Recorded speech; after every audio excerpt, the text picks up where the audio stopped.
Hi everyone, this is Allan McKay and welcome to episode 14. We've got a lot to cover. We're going to be going into a pretty taboo subject, negotiating money.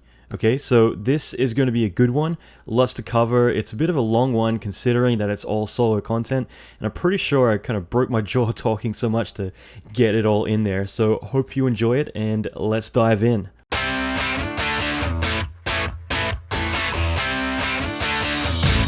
Welcome to the Allan McKay podcast. Allan is an Emmy Award-winning visual effects artist and mentor to many leading industry experts. Listen in as Allan talks with other industry leaders in film, video games, and visual effects about their experience, lessons, and methodology. Allan will teach you pivotal advice to fast-track your career, better your skills, and reach your ultimate dream job. Check out the latest episodes on allanmckay.com. Hi everyone, this is Allan McKay and welcome to episode 14. This is going to be a really fun episode as we're going to be talking about something that's a little taboo, which is negotiating money. Now, this is definitely one of those subjects that typically doesn't get brought up a lot. Most people don't talk about this or any tactics or anything like that. I'm going to go through a lot of stuff that's very effective, that works again both in my career, my industry, but also will apply to not only other industries, but it will also apply to a lot of other areas that you might be negotiating, whether it might be to get a cheaper deal on a car or anything else. Now, I'm just going to give you a heads up. There's actually some really heavy construction going on right outside of my door. So if there's any banging or anything like that, I apologize. It's something that's driving me nuts for sure right now. Okay, so a couple of things gearing up. Obviously, it's been a busy year. And I've got some really cool stuff coming up over the coming weeks as we get towards the end of the month. So there's going to be a lot more of these types of subjects that hopefully will benefit everyone. I'm going to be sending out a lot more of those PDF files. I know that's something that a lot of people have benefited from. So I'm going to be sending out more swipe files, things that you guys can look through rather than necessarily me talk you through it.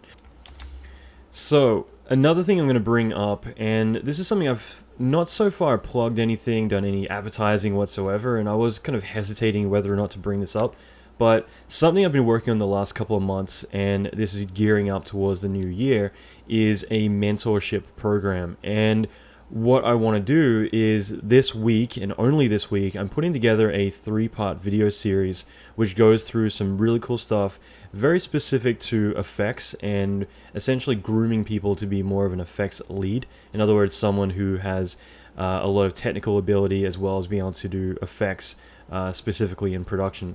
Now, this won't be something for everyone, but it will be something that if you're into effects, then this definitely will be a very key thing that could help you a lot.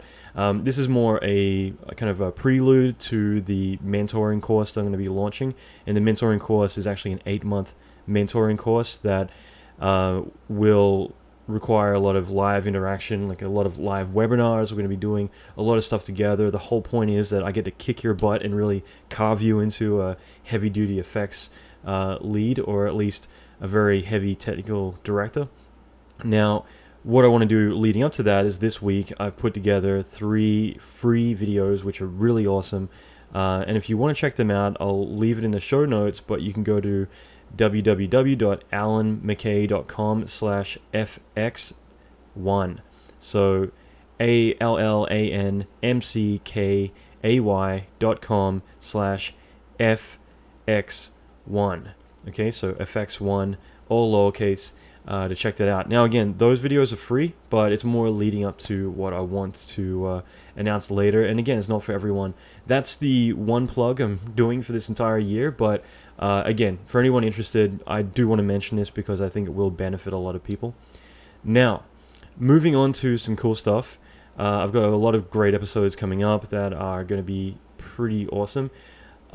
This episode, like I said, is going to be about negotiation, and I want to really kind of hit this hard. I want to talk about a lot of these sticking points people typically have. So let's get started. So the biggest problem with negotiating is that we're always really uncomfortable with negotiating, being in front of other people. We're afraid that we're going to lose the job or scare them away, and we really begin to undervalue ourselves. We just want the whole experience to end. I really like the movie Boiler Room, where there's that scene with Giovanni Ribisi, and there's that telemarketer, and he's trying to sell him on a newspaper subscription. And he just kind of screws with him a little bit. This is a chance to kind of just have some fun and negotiate with the guy and try and like get him psyched up for the sale. And I really like that, just because of the fact that I like the idea of someone being so comfortable with negotiating, with being able to sell someone, that they're able to do it, just for fun in their spare time. That's what I want from you. I want you to treat this like a muscle. You need to exercise it. You need to do it all the time. And it doesn't necessarily mean that you need to be negotiating salaries all the time. Typically, it's what gets done at the very end of a job negotiation. So unlike job interviews, stuff like that, is typically at the very end. So unlike going to a job interview where you can kind of get that experience, I've mentioned that before, I think in episode 1 about freelancing, with this, you need to find other ways to exercise it. And honestly, the more you get outside of your comfort zone, and I've said that before, the more you're going to be able to get better at doing this sort of thing.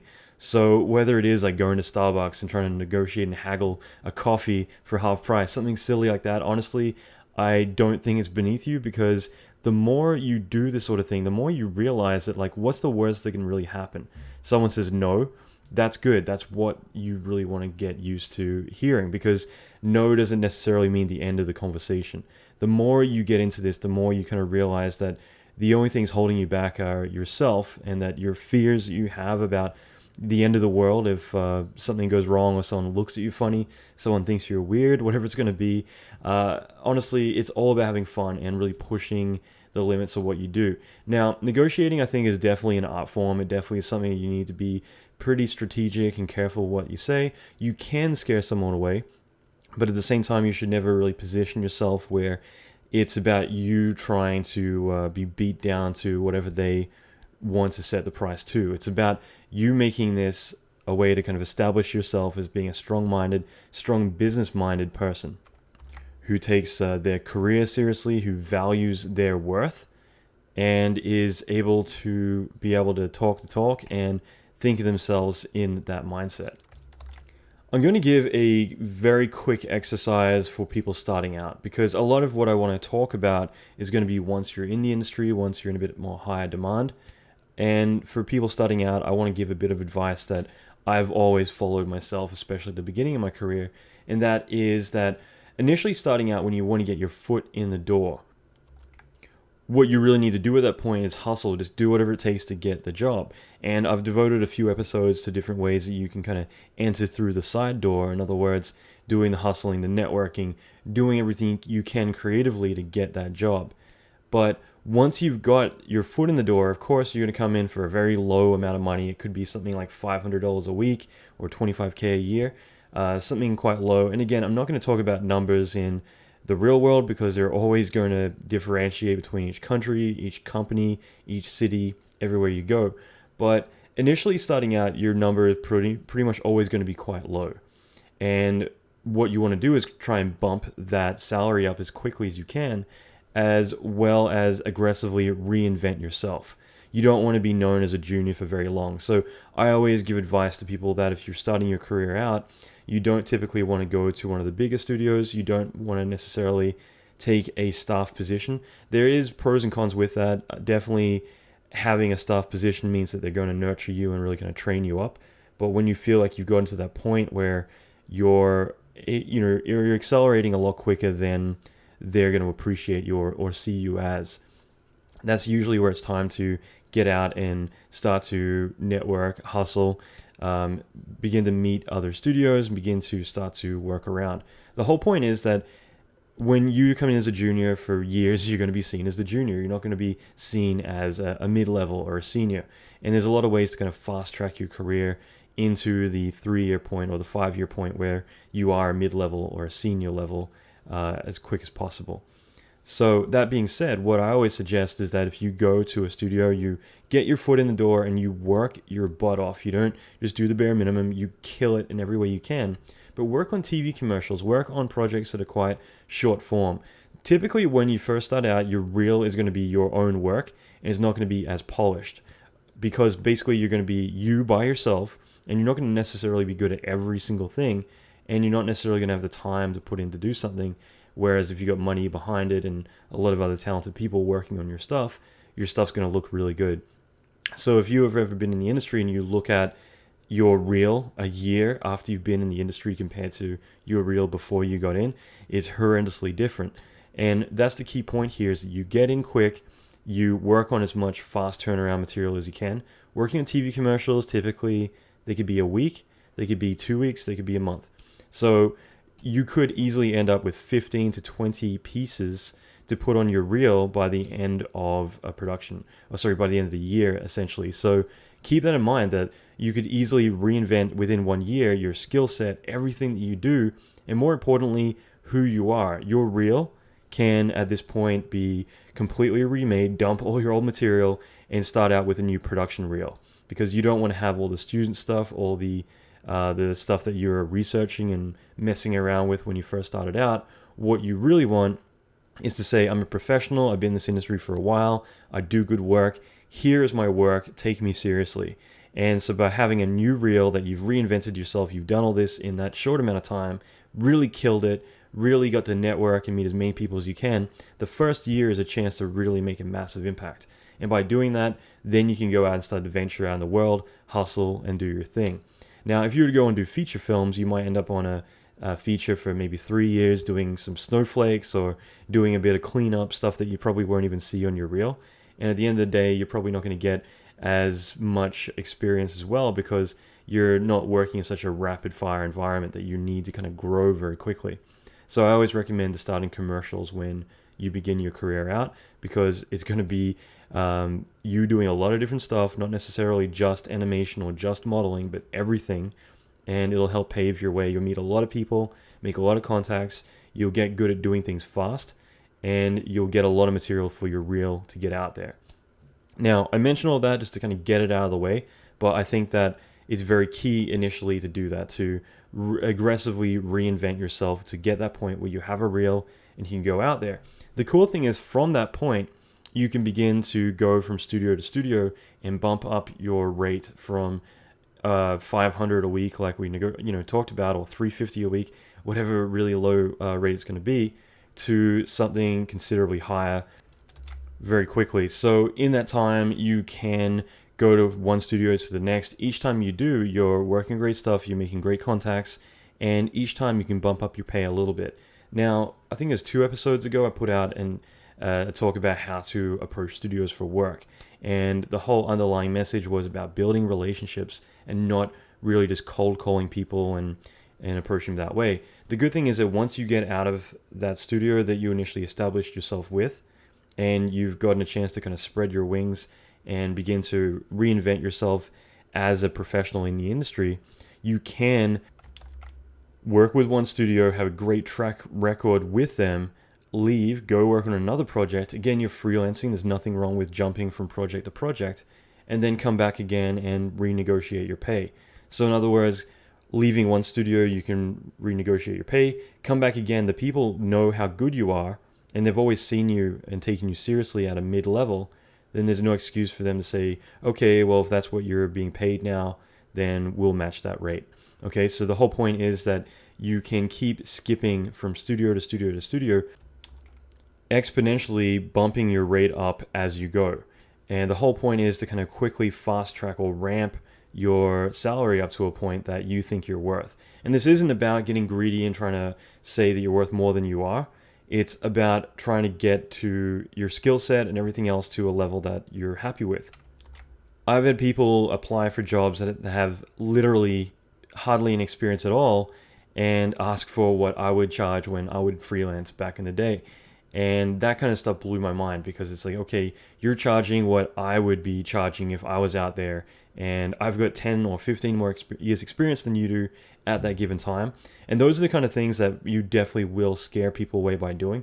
And that's why obviously you don't want to get too greedy and push it too far, but you can intuitively begin to figure out what your worth is compared to the industry and everyone around you, and start to kind of reevaluate where you should start to kind of taper it off or taper down. So it's more about kind of getting to the industry standard as quick as you can, rather than kind of ramping up and overshooting and kind of losing a few studios in the long run. And that's what I mean by you want studios to take you seriously, and that comes in both forms of you don't want to undersell yourself, you don't want to oversell yourself because you'll be seen as very cocky or just blatantly crazy for trying to ask for the money that you're asking for.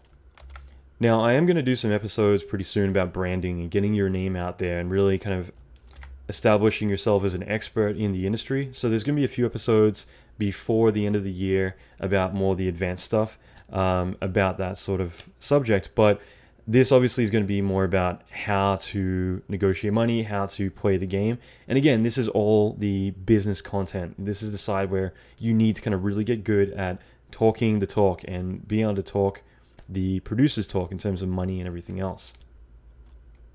So one thing about negotiating that a lot of people don't realize is that typically the people that are sitting on the other end of the table, they don't want to be there either. They don't want to be there sitting talking with you about money, trying to pull you over. It definitely isn't a linear process, though, I will say that.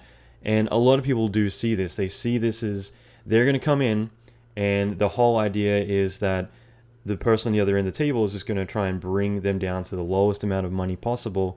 And it's more a matter of resistance about saying like, no, I want this much money. And they're going to say, okay, well, we're going to give you this. And then you're kind of faced with either saying yes or saying no and pissing them off, losing the job and everything else along with it. And it's not really the case at all. I like to think of negotiating as the chance to start the conversation. It isn't about trying to like applying for a job or anything else, about getting in there and trying to seal the deal. It's more about, okay, now this negotiation, this conversation has started, time to wage my strategy or whatever I want to communicate what I'm worth and what I'm willing to go with. So it isn't going to be about give and let them push you over. It's going to be more of a back and forth. And if they're in the situation of, okay, my job is to talk to this guy down to the lowest dime, then that's entirely up to you whether or not you want to allow that to happen. If you reestablish your position and make this discussion about whether you can come to an agreement, and if you're willing to walk away at any time, then suddenly it's all about trying to sign you. And in other words, nothing is 100%. So this is the situation that you want to be in. So consider the other party in this type of situation. What is actually going through their head? They're probably just as uncomfortable as you are, afraid just as much of insulting you or losing the negotiation. They might even have more experience negotiating than you do, but it doesn't mean that they want to sit there trying to make you happy. What they want is to have you commit so that way they can move on to their other duties that they have and get on with their life. So it's more about having them become satisfied with the outcome. In other words, make sure that they get what they want, you get what you want. So also consider, what if they don't land you? In other words, if you do come in and you say, I want this, and they say, no, we're not going to pay it, what's going to happen then? They're going to have to walk away and explain to the other people that were counting on them bringing you in that, yeah, I couldn't land him because of a few dollars or whatever, which again is going to make them look bad because they need to seal that position, and maybe they're specifically wanting to bring you in. And when it comes down to a few dollars, that sort of thing is going to not really matter at the end of the day. And also, when you really start to think about what it takes to interview someone, obviously they're spending a lot of their time interviewing people. They're going in, having to interview multiple people, as well as put out job ads everywhere, go through recruiters. There's a lot of different things that happen. So having you satisfied with a few extra dollars or whatever it might be that you're seeking, at the end of the day, as long as they're aware of this, like if you put this back on them that, look, I want this job, I want this extra bit of money, I understand that you're not willing to meet this exact number, but I know how much work it's going to be to go and find another person, to look out through recruiters and through job ads, everything else, to find the specific role and to find the specific person. So turning the situation on them and saying, look, I know this is going to cost a lot more money to start from scratch, to go out there and find other candidates, to put out more job ads or look through other recruiters. And I know that it's very difficult right now to find people with this much experience in this area, especially with them going overseas or other projects hiring. In other words, paint a picture to them of like, look, I'm aware of the process, I know how it works, and I know what I'm worth. So I want to work with you and see if we can find a solution that works best for both of us. In other words, showing that you get it, showing that you have complete understanding of the industry, of the process, of what's going to happen every step of the way is very valuable, because it means, okay, this guy knows what's up. It's not about, I'm talking down to you, I'm trying to fill a position. It's like, okay, this guy's showing me resistance, but he's also leveling with me. And by being humble, and I always say to course correct everything you do. So I say that with email, I say that with a lot of things. Course correcting what you do is going to help with this, so you don't come off as being cocky or confrontational, but you want to say, look, I know what I'm worth, I know what I want. If this isn't exactly what you're looking for, I want to figure something out. I do know what your situation is. I do know that this is going to cost you more money every day that you're spending, and that's why it comes down to really making sure that you spend the time to do your research. In other words, find out more about the company, find out what the structure of the company is, whether they have a lot of senior staff, whether they have a lot of supervisors, whether they're more of a bare bones skeleton crew kind of company. If you have friends at the company, find out about the kind of work that they do, or more importantly, the type of work environment they do. So that way you can really start to kind of put all this into consideration, as well as paint a picture in your head about what it's going to be like there. If they do a lot of overtime, other things like that, you need to start to take that all into consideration when you're figuring out your worth and what you want.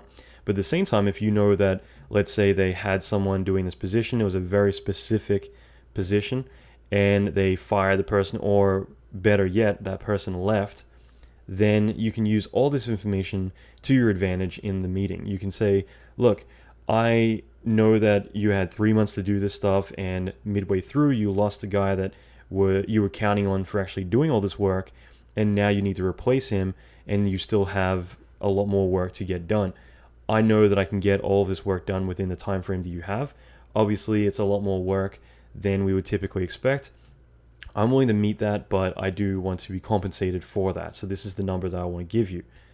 At the same time, if you know that that person got fired for a specific reason, again, using that to your advantage means that, okay, if that guy was really cocky, if that guy was really rubbing everyone the wrong way, being able to communicate that you're a team player, that you are going to fit in really well, being able to paint a bigger picture of what your obstacles are will allow you to be able to position yourself for having a better advantage. That doesn't necessarily come down to negotiating money, but it will alleviate yourself of being a risk to the problem that already occurred once before.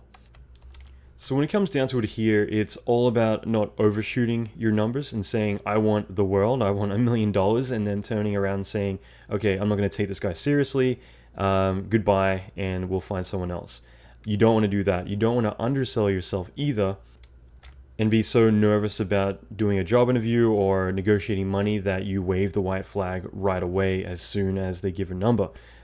Typically, the first number they give you is, excuse my French, but a fuck you number.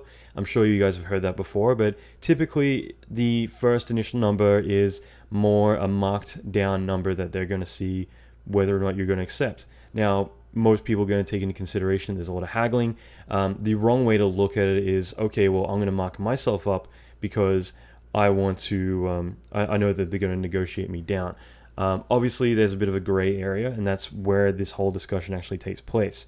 But you need to make sure that you don't overshoot it or undershoot it, because you could completely screw yourself over in both accounts. That is why I think it's very valuable to always let them establish the base number. By doing that, you're then going to be able to figure out what the number is and how it kind of fits with yours. So I'll get into that more in a moment. But in every single job that you have, you need to make sure you're getting every single dollar out of the company you work with, because you can be damn sure they're getting that out of you. You have the responsibility to yourself to earn what you're worth and further your career until the day that you die. Episode 1, I mentioned people tend to find their comfort zone. They get very cozy with the pay, their position, and they're afraid to get out of there and do big things. And they get into their comfort zone and they never really leave. They end up staying, and their morale, their ambition, everything begins to sink. And I've said this before, but you've got to be in it to win it. But you need to be constantly getting out of your comfort zone and making a big impact and making big strides.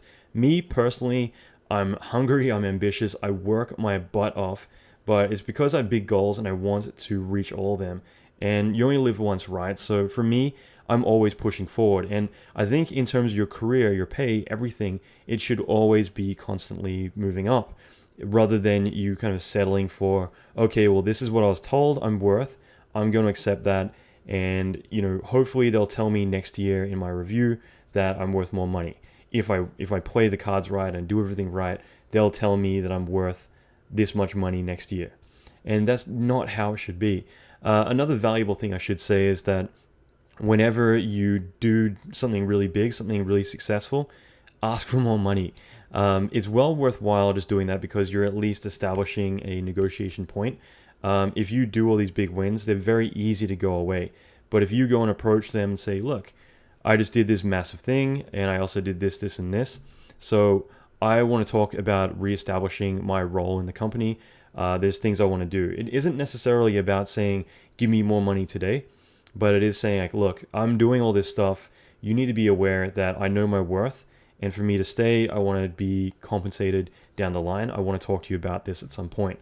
And at least at that point, it's setting that tension point, setting that moment where, okay, you're right. We are aware of what you're doing and we agree. And when you're ready, we can talk.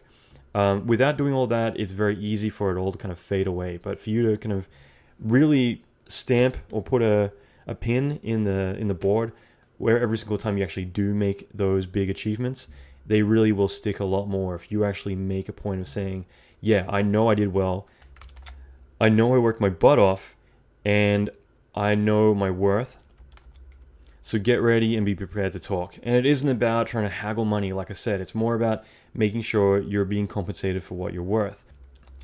So my whole philosophy on money is that money's freedom. Money is something that allows you to have the things you want, but more importantly, it gives you the freedom and it gives you time to do what you want. So I think it's very unhealthy always to obsess over money and to think that you're being ripped off if you're not getting more money every single moment that you live.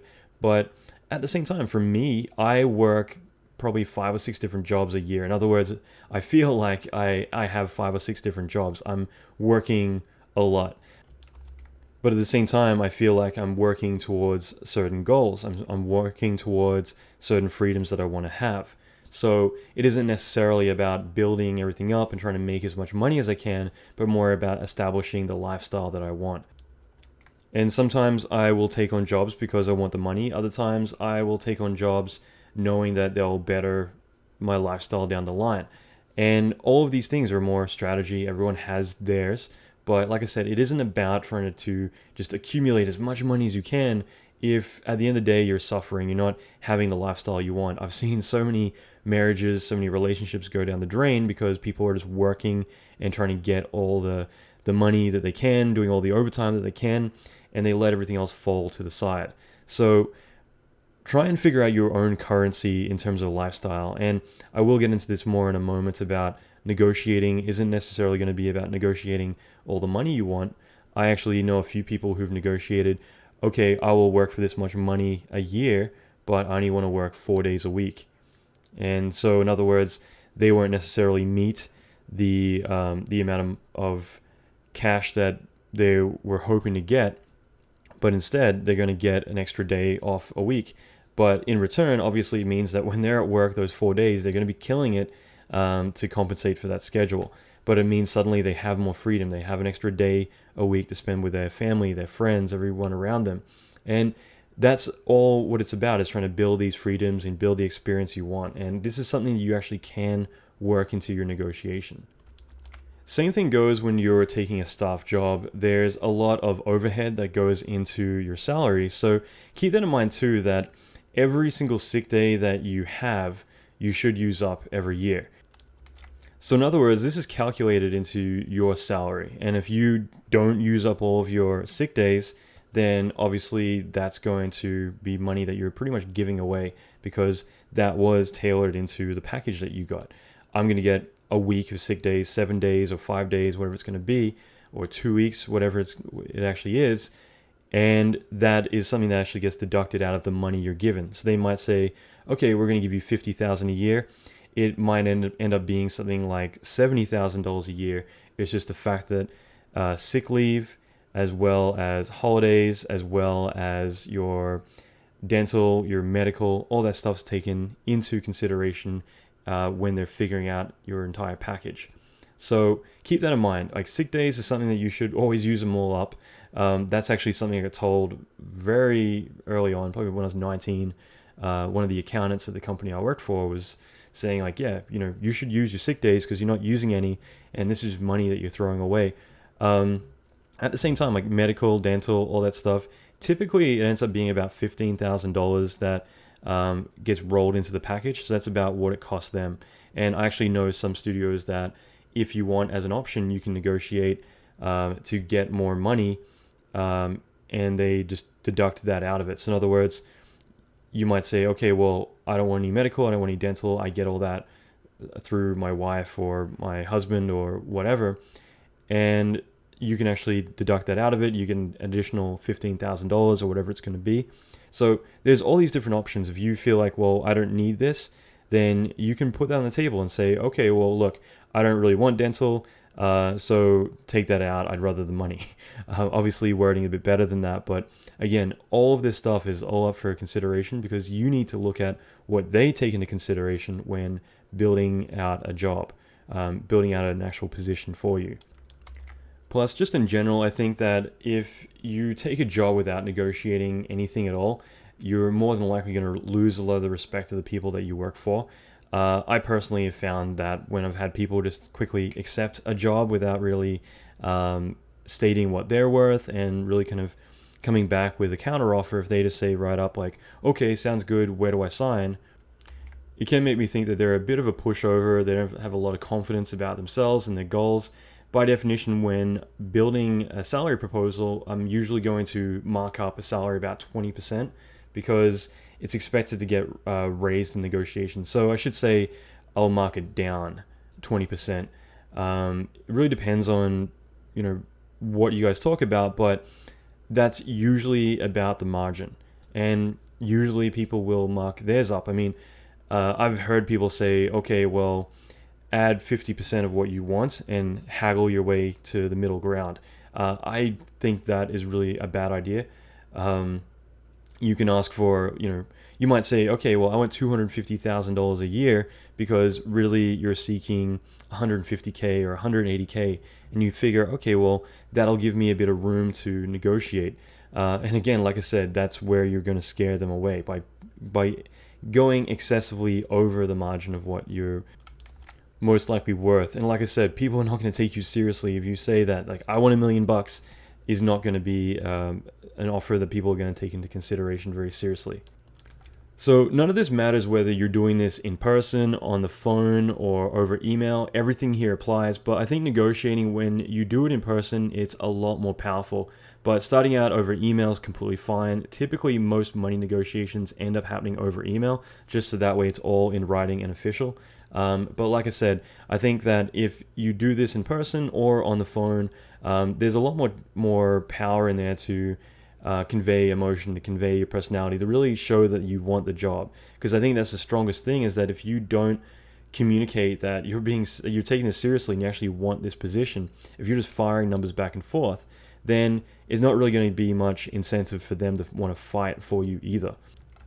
And I also think that's a very powerful thing, is that you want them to visualize the finish line. You don't want to just kind of feel like you're in this never-ending limbo of discussion where no one's going to come to an agreement. You want them to kind of feel like, if they were to get just close to the number that you want, then you're going to sign, the whole thing's done, everyone can relax. So that again is something I'll go on a bit more about later on, but I think it's very powerful is to kind of get them close to that. And that applies to everything in negotiating. I think it's very powerful.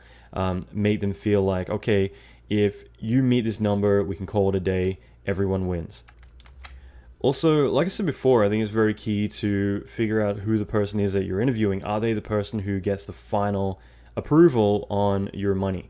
So, in other words, and again, I'm kind of freeballing it here, but if you're talking to a supervisor and he or she has the final say in approving your money, then you can really pitch to them and kind of sell to them. In other words, say, look, the reason I'm worth this money is because I know how fast I am, I know how experienced I am, so I know I'm going to be able to get through a lot of this work a lot quicker than most people typically would. But more importantly, I have a lot of experience supervising shows, helping out with other teams, so I'm willing to work with a lot of the guys on the floor to make sure that the quality meets the standard that you need.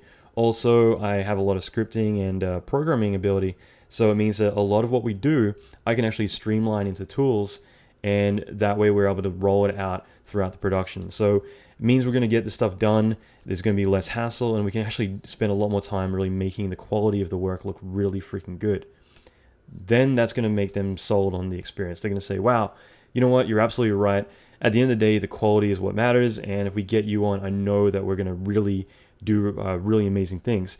And in return, it's going to make him or her look really good, because it means that that person has been able to raise the quality of what they did through having a few key personnel that did amazing stuff.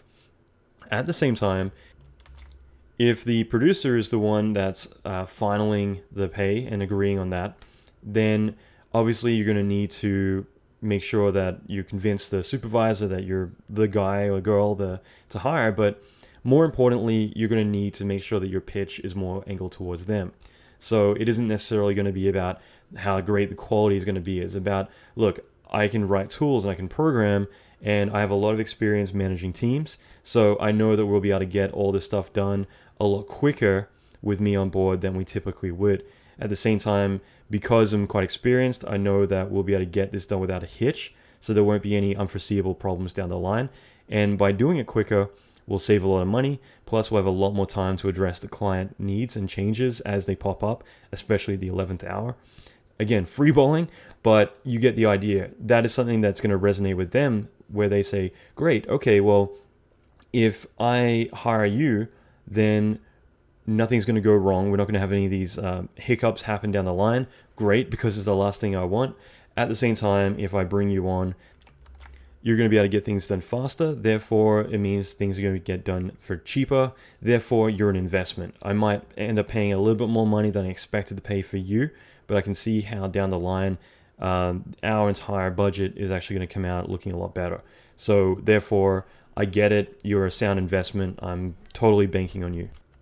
So like I said, doing your research, figuring out where and how you can really angle everything that you do, and figuring out who the end result, like who is the person that you need to really finalize the stuff with, is very key, because that way you can start to take into consideration their needs. Because this isn't about you, it isn't about take. It's more about you saying, okay, well, what does that person need to be satisfied? In other words, they need to fill a position, they need to set it within the budget that they've set, they need to know that they have someone who isn't going to cause problems and is going to hopefully be able to really benefit the project in a lot of ways. Great, well, okay, I can do all that, then that's going to make them feel a lot more secure. If you take into consideration their needs, like, okay, this guy's in a hurry to land a position, fill this slot so we can start production, whatever the situation is, you can use this information to benefit what you're doing. So one thing I'll mention is that I actually was, just for a moment, considering taking a staff job recently. And I haven't had a staff job. I've had one in 10 years because I like to freelance. I have my own business. I have a lot of things going on. It works out really great for me to have that freedom. However, my situation, person I live with, everything else, I was actually considering, okay, maybe I'd entertain the idea because it would be great to kind of settle down and slow things down a little bit. Now, when the number came up, or when the discussion came up about, okay, what kind of salary do you want? That is something that I actually aimed for a very high number, because for me, I needed to take into consideration what I'm giving up.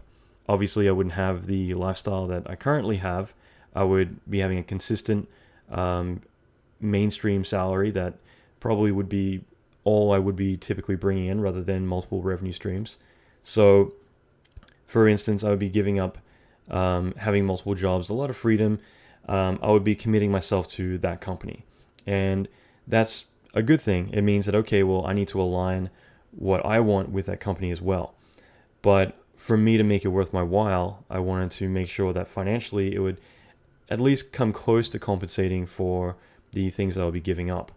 Now, the difference is I didn't just blatantly say, okay, well, I want a large amount of money, more than 90% of the people there, including all the supervisors, made. I actually went against what I've been saying here, which is I actually set the number myself. The reason, though, is because I knew that they wouldn't really be able to justify the number I want. And so I just need to cut the shit and to say, look, for this to work, I need this much money.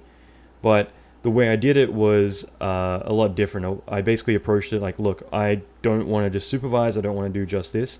Let me tell you how I would benefit the company and why I'm worth this money. In other words, I went and painted a picture to them as to justifying the price that I wanted.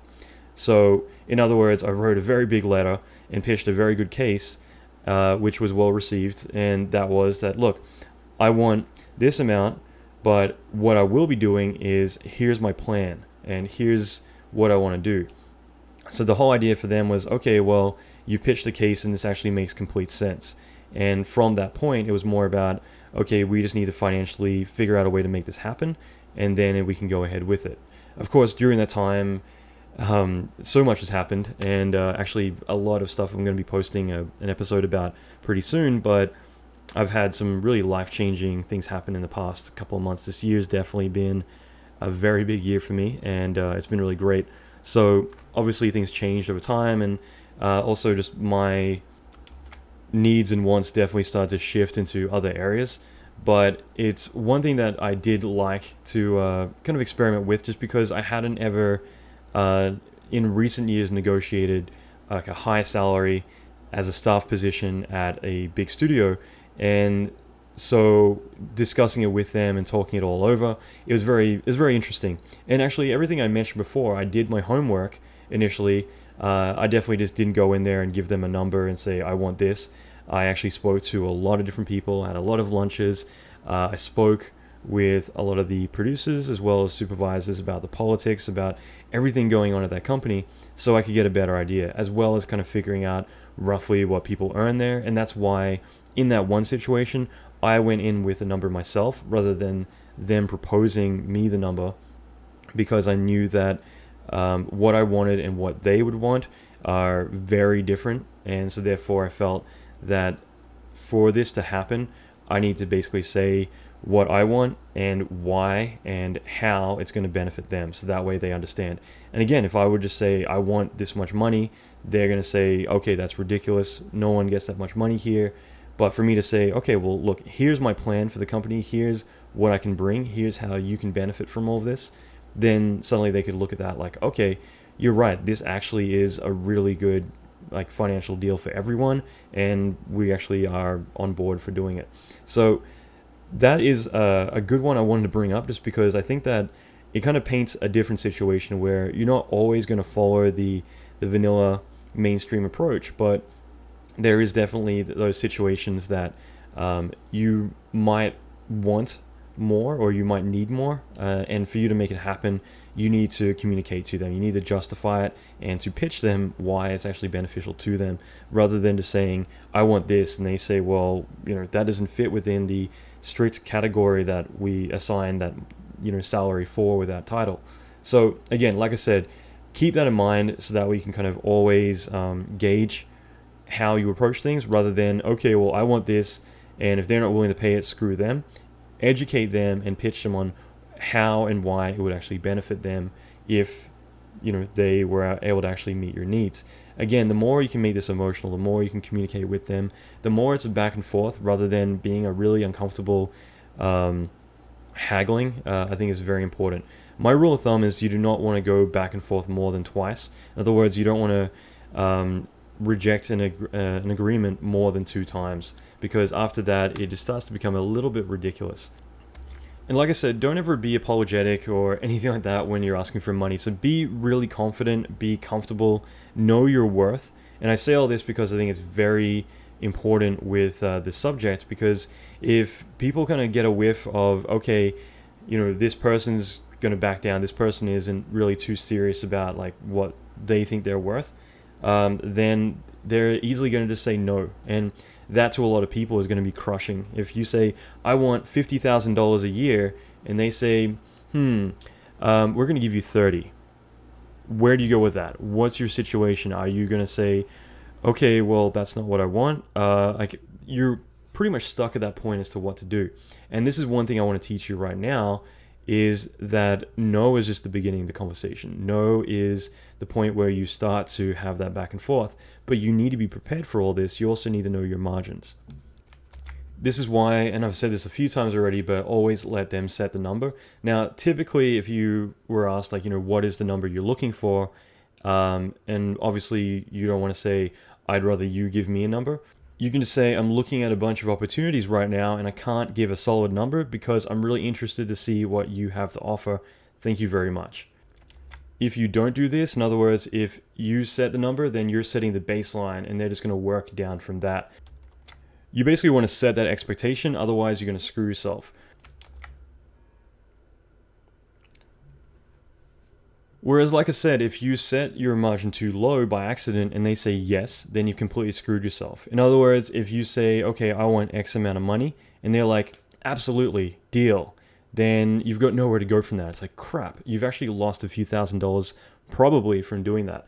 I actually had this happen, and again, I'm telling all my failure, kind of my mess ups here rather than success stories, and I guess I'm not going to say that was the time I negotiated, a crap ton of money, but I will tell you a few gotchas that I've had. And I've had a discussion with a company earlier in the year about a position they had, and at the time I decided not to go with it. However, later on something else came up, and this sounded actually really exciting, and this is months later.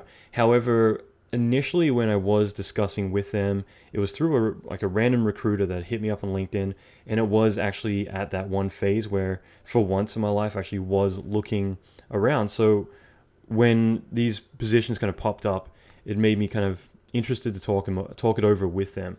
And it was pretty interesting at the time because the position sounded great.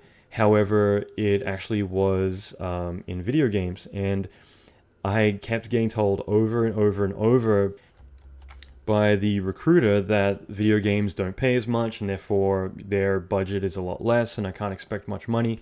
So I had that big discussion, and in the end I decided to walk away. It wasn't something I wanted to do. And what was interesting is later on they came back and they're saying, okay, yeah, we really want you for this other really big position, a much bigger position actually, just for a short amount of time, just to come in. And it's actually something really exciting that I'm going to be doing in January. Now, the thing is, and it's hilarious because I knew this episode was coming up, and I was actually looking forward to the negotiation part of it. However, they caught me at the worst time possible. And what had actually happened was we talked it over, and I ended up talking with their contracting people, and everything was all set. And they're like, okay, we just want to talk about money. And this is the point I was actually really looking forward to. And I said to them, like, look, do you want to do this over email or do you want to do it over the phone? And they're like, you know what, we can do it over email. And they said, otherwise, if you do want to do it on the phone, we can do it right now. And I had that one moment where I thought, you know what, I've already talked about money. At this point, I've already gone through this whole conversation, so I didn't really feel like I needed to have this conversation because I'd basically been told that the number that they were willing to work with, at least previously, was actually quite low. And because of that, I just decided, screw it, I'm not going to do the whole negotiating, even though I was actually looking forward to it because I like having some fun doing this sort of thing. So I just said, look, your baseline has always been X, and I'm not going for anything less than Y. So, the minimum I'm going to go for is this. It's non-negotiable. They came back with, okay, well, that sounds great. How about we give you more than that? So in that exact moment, I realized I had completely screwed myself by not doing the negotiation, by not spending that time, kind of feeling them out and doing what I again preach. So it was pretty funny just because at that exact moment I'm like, I just completely screwed myself over here, because what they basically said was, invisibly or underneath what they had communicated was, you know what, we were actually expecting a lot more money than what you're charging. Like, you know what, if that's what you're going to charge, we're going to throw in some extra money because that's ridiculously low. So I mention that because that is a prime example where Allan has completely screwed up and undersold himself. And that's the thing, they're all learning experiences. But for me, I was just like, damn it, I completely just messed up right now. And like I said, I was happy to have that conversation. I was looking forward to having that conversation. But then I decided, you know what, like we've already had this, and it's always been really low. So I'm just going to set it really high and say I'm not accepting anything less than this. And of course, like I said, that's when they came in and said, we'll give you more than that, because obviously that was peanuts to them for what they're expecting for the position. Obviously, this was a position that was catered specifically for me, whereas the original position months ago was more of a general position they were looking for someone in effects for, rather than this, which was consulting on how to make improve on something that they're currently doing. So that was not a valuable learning experience, because I already knew and had learned that experience, that lesson many years ago. But I figure it's a prime one. It's actually literally, I think it was a week ago this happened. So I think it's a fresh one I can give you and get ridiculed over. But I also think it's pretty funny to kind of look at your mistakes, and especially if you can recognize them, then hopefully you don't make them again and again and again. So at the same time, what happens if they do lowball you? In other words, they say to you, okay, well, we want to give you this much money, and it's actually a lot less than what you are considering. You've got a couple of choices there. One thing I'll say right away is that you need to be prepared to walk away. You need to be prepared to say no. What you can say, if you want to kind of judo it, is just to simply say, based on other opportunities I'm looking at, I think I'm worth about this much money. Because this way you're actually conveying social proof. You're saying that I'm in high demand, I have other offers on the table. Now, at the same time, whenever you do get your initial offer and you want to start to negotiate up, again, over email or in person, you can always say, thank you so much. Based on other opportunities I'm looking at, is there any flexibility in the base? Is there any flexibility in the base number that you're setting? Obviously, by phone or in person is a lot more to your advantage, because, again, if you're confident, you can really start to convey, I'm interested, I want to make this work, but is there any flexibility you can meet me a little bit higher up with? Again, you want to show the finish line. You want to show them that, you know what, if I actually do meet him a little bit further towards his number, then great, we can call it a day, everyone wins, I can go home.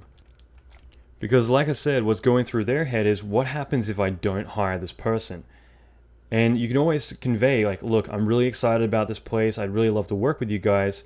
Help them visualize the win, like I said, because you do need to approach these types of conversations with, I have all the time in the world. You need to park yourself out with a little picnic chair and a glass of soda, and just kind of enjoy your time in this conversation.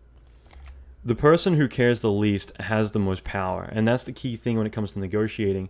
And I will say this, that when you're typically in a conversation, the person who says the less has the most power. And I wish I could actually remember the talk at a conference I went to years ago about this. Someone who's very successful at this said, but it was essentially this, and I completely agree with this. The person who goes in, chats the most, essentially you're giving away your energy every time you do that. And I know there was one episode where I covered a lot about this. Whereas if you are able to refrain yourself, hold your composure, be taken seriously, be confident, be careful in how you present yourself, and when you do request or say something, approach it in the right way. In other words, communicate to them, I want the job, but I want this much money, this is why, can you meet me halfway? If you can, then great. I understand the situation. I know that you need to secure this position right away. I'm willing to work right away. I'm willing to happily jump on this job tomorrow so we can start production and get rolling. But for this to be worth my while, I need to be compensated at least closely to what the other offers on the table that are being given to me at the moment are, so that way I can commit to this job. Now, again, free balling, but I'm just saying that by addressing who they are, what their needs are, showing them the finish line by being able to convey what you're worth, as well as knowing the situation, being able to kind of help nudge it in the direction that's best for you. And like I said, the finish line is kind of the key selling point, because for them, you're putting them in a position where it's like, okay, if I agree to this right now, it's all done, and we can just start getting this stuff done right away, especially if they're high pressure situations where they are really looking for someone. If you know the information, then you can secure the position and get going right off the bat. So again, keep all those things in mind, because it really comes down to how you approach this. You can get what you want. It isn't about being talked down. It's about establishing your ground and validating why you're worth this, because you know you're worth it, and you're telling them, I know I'm worth this much, this is why. Never underestimate how much the other side of the table wants to end this conversation. So lastly, one thing I got onto before was about saying no, okay? And that's the thing you need to be prepared for, because what if they say no? And that is definitely some people's strategy. They're going to say to you, I'm not willing to give you that. What do you do? Because you're in a situation where you can either say, okay, you're right, I'll take the money, where do I sign? Or you can walk away. And sometimes you have to be prepared to walk away, but don't ever be afraid to hear no. Expect a no from the situation. The key here is to actually have a plan B, to have a backup plan. So when you approach them and say, I'm worth this much money, this is what I want, this is why, I'm ready to go sit in that chair right now, just agree to my number. If they turn around and say, no, we're not willing to work with that much money, it isn't in our budget, all we have is this, then you need to have a backup plan, or you need to be ready to walk away. The key here is to be confident and take control of these situations. And I think it's safe to say, if you didn't get a no, then you weren't asking for enough. So make him sweat it out. Take your time responding if you're not happy. If this is over email, sometimes just waiting a day or two without a response is enough for them to follow up again and say, hey, just wanted to check in. Did you get the offer? Is it what you wanted? And then from there, you can simply say, hey, I'm still thinking it over. It wasn't quite what I was expecting. So keeping it simple and brief like that allows them to then have to come back with a response. And more importantly, that puts them in the defensive, where they need to reply with a counteroffer in most cases. So again, it's a simple strategy, but at least gives it back to them to actually come up with a solution. So, when they magically say, hey, you know what, we just tripped and found $10,000 under the table on the floor here. Well, here you go. How does this sound? Obviously, it kind of gives them a bit more of a chance to renegotiate. So you're bouncing or lobbing it back to them. I've seen this work very effectively a lot. And again, you're not being rude. You're just taking your time to consider the offer. Having that tension, that silence, the strategic silence can be very effective in these situations. But like I said, at the end of the day, you need to be prepared to walk away, to say no. And this is why I think it's very important to write down your goals, as in what's the minimum I'm willing to accept and what's the maximum that I really want, like what's everything that I want. I think it's important too, because it's very easy to get caught up in negotiations and start asking for stuff that's way beyond what you expected to say just because you get caught up in it. It's better to know when you're ahead and quit while you're ahead, rather than saying, great, I got all this stuff, I'm going to ask for more stuff now, and kind of getting greedy, because it can be very addictive, kind of getting into this haggling mode, especially if you're good, you're in high demand, and you do get a lot of offers. You don't want to come across as a dick. I think I said that in a previous episode with Todd Sheridan Perry, but don't be a dick. So the key thing here is that you need to know the minimum that you're willing to accept.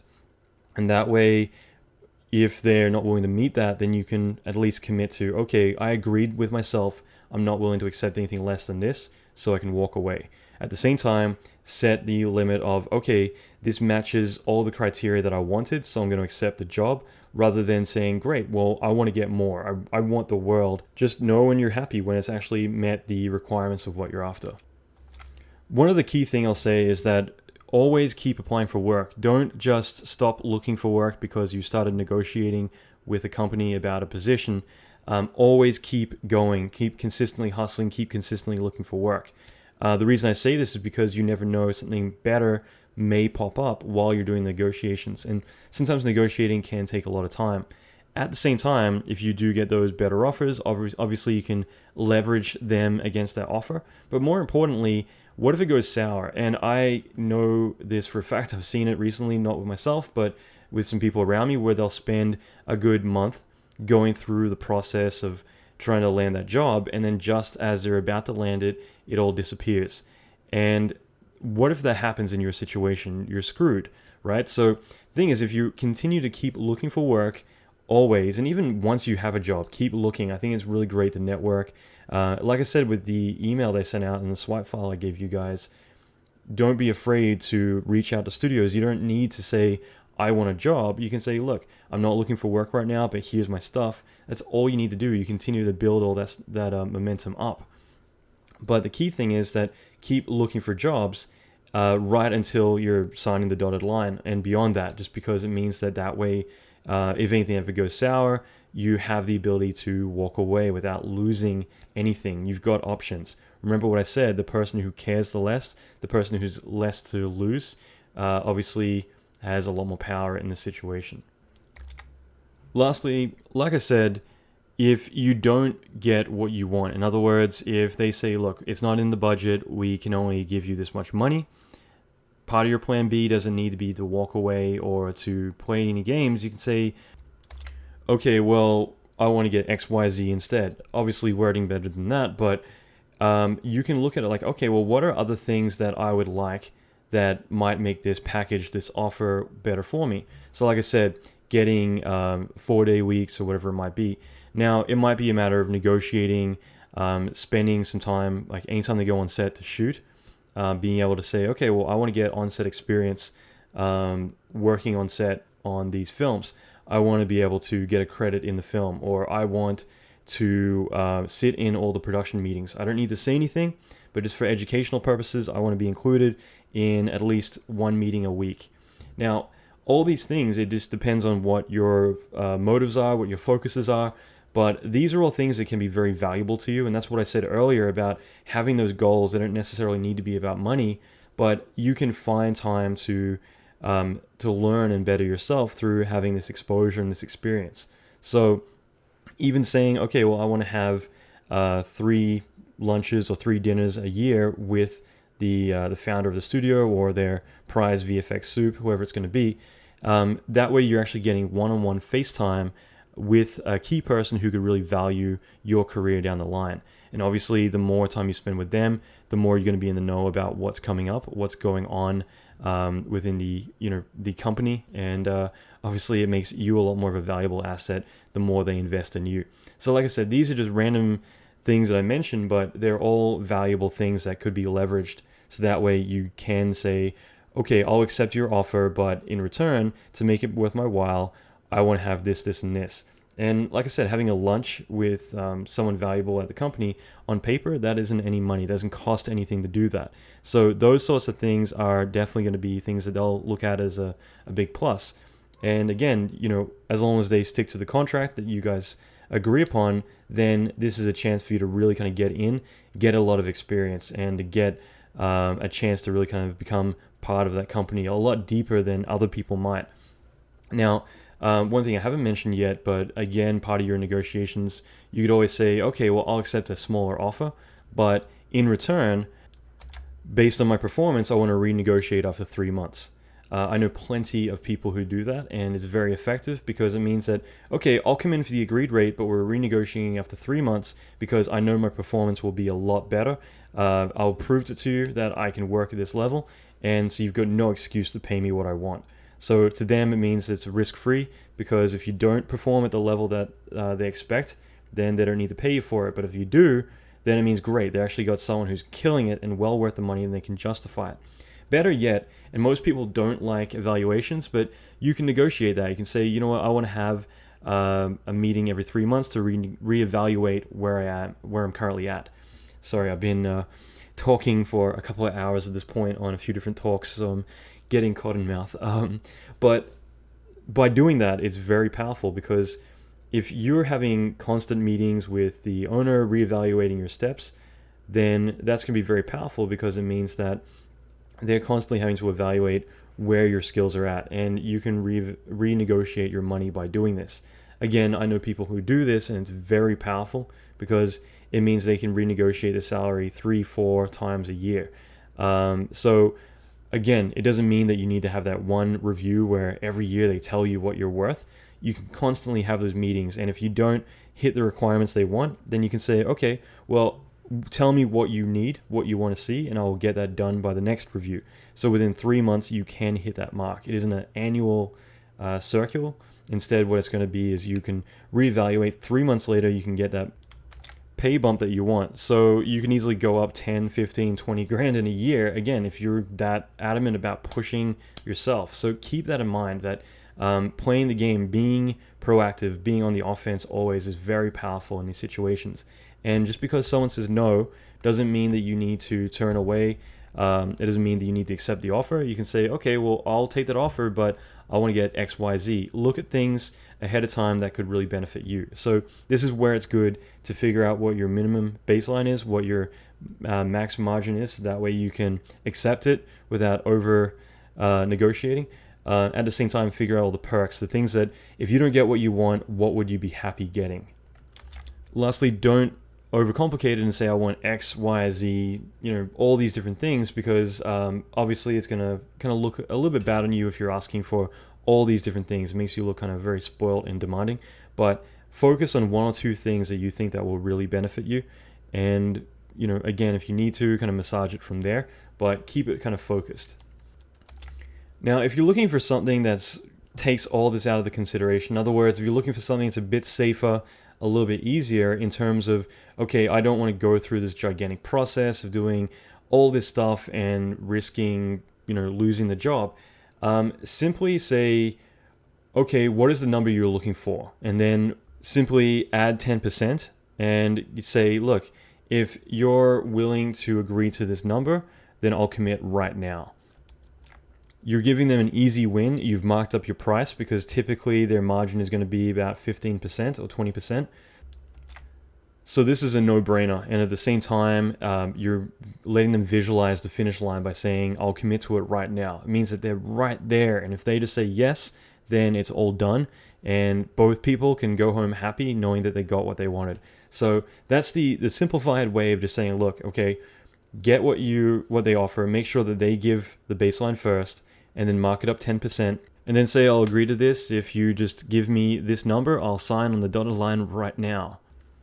So I tried to keep this under an hour. Obviously, there's so much to cover. Again, it's such a big subject, and it always depends on the situation, and that's why I wanted to throw in a few of mine, especially more of my kind of mess-ups here and there, where I've specifically gone against the grain, gone against what I typically would do, and seen it kind of blow up in my face just because I applied my previous experience with the company, not really doing the research, thinking about, okay, you know what, it's a different position, it's a different department, it's a different everything, so the rules don't apply. I'm going to reestablish my baseline and go from there. Instead saying, okay, look, I know you're going to lowball me, this is my baseline, I'm not going any less than this. And then watching as I realize I've completely screwed myself out of a lot of money. But also talking about the staff position about, okay, I know what their baseline is, and I know it's going to be low, so I'm going to set the only acceptable line that I want, but I'm going to pitch to them exactly how it's going to benefit them and justify the money. So there's a lot of different things to take into consideration. I think the biggest one is don't be a dick. So in other words, don't overshoot your prices. At the same time, let them establish the number first. Like I said before, if you're doing it over email and you're not happy with the number, you can always say, it's not what I expected. I'm still considering it, and let them kind of bounce back with another number. And typically they might say, okay, well, that's what we're comfortable with, but what did you have in mind? So there's always room for negotiation. It doesn't need to be this big, uncomfortable back and forth. It can be something that as long as you own it, as long as you have the confidence to take control of the situation, then having them say no is just the beginning. It's the beginning point of where you can say, great, okay, well now we've established your core area, well, let's start to figure out a way to make it best for both parties. So keep in mind, educating them, justifying the situation. You let them propose the numbers first, so that way you can counteract and figure out your numbers based on that, knowing exactly what you want before you go in, as well as your counter offers, everything else. All these things are something you got to take into consideration. Yes, it's a lot of work, but if you're signing an annual salary for the next 5-10 years, or even just doing a quick freelance gig, all this stuff comes down to money. And if you're willing to spend a lot of money and a lot of time on other areas of your life, then you definitely should be able to on this. Like I said, it's a muscle. The more you work it, the more you can get better and more comfortable doing it. So a lot of this stuff will become second nature, but initially, yeah, it's going to be a big recipe. So break it down into the necessary bits and pieces that you need. But hopefully this is a good starting point for you to be able to get what you're worth. And like I said, it all comes down to that. Make sure that the numbers that you're going for are what you're comfortable with, what you think you're worth, not overshooting and trying to go for the stars and ask for too much, because that's definitely going to position you in a really bad place. But if you're comfortable and confident with who you are, what you're worth, then stand behind it. Don't apologize for it. Don't back down. Say that number with pride, but just make sure that they say their number first. Okay, guys, that's it. I've talked my own head off here, but again, so much really vital information. I hope that you gained a lot from it.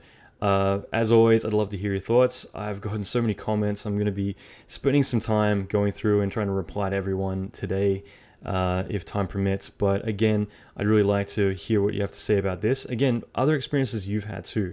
There is a lot of stuff that I've left out just because everyone has their methods, and I want to keep with what's consistent with my experiences, as well as a lot of people I know and how they've had a lot of successes. There has been some resources that I've listened to in the past, like talks I've listened to that had really valid points, and I'll try and put up a few references as to those. Now, as I mentioned before, I'm running a 3-part video course this week for free. You can check it out at allanmckay.com/fx1, the number 1. And next week, I'm going to be launching, it's going to be a 2-week, it's going to be open for mentorship course. The course will go for 8 months, but it initially will only be available for 2 weeks before it starts. So it's going to be first come, first serve.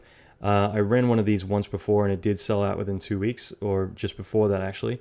So again, this time around it's going to be a lot less people and it's going to be a lot more hands-on.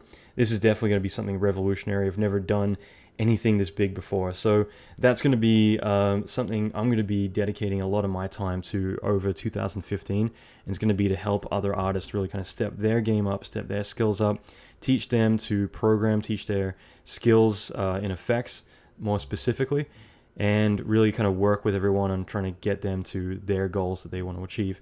So like I said, I rarely, in fact, I've never up until now pitched anything, but I will mention that for anyone who does think they'll benefit from it.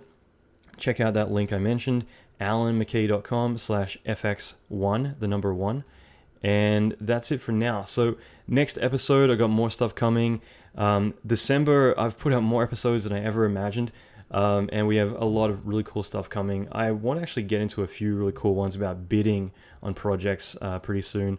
That's going to be a really cool one because I know a lot of people have always thought about starting their own studio or getting their own work, and they don't know how to do it, how to go about it. So that's one of a few. I want to work on a few. Sorry, my jaw is falling asleep now.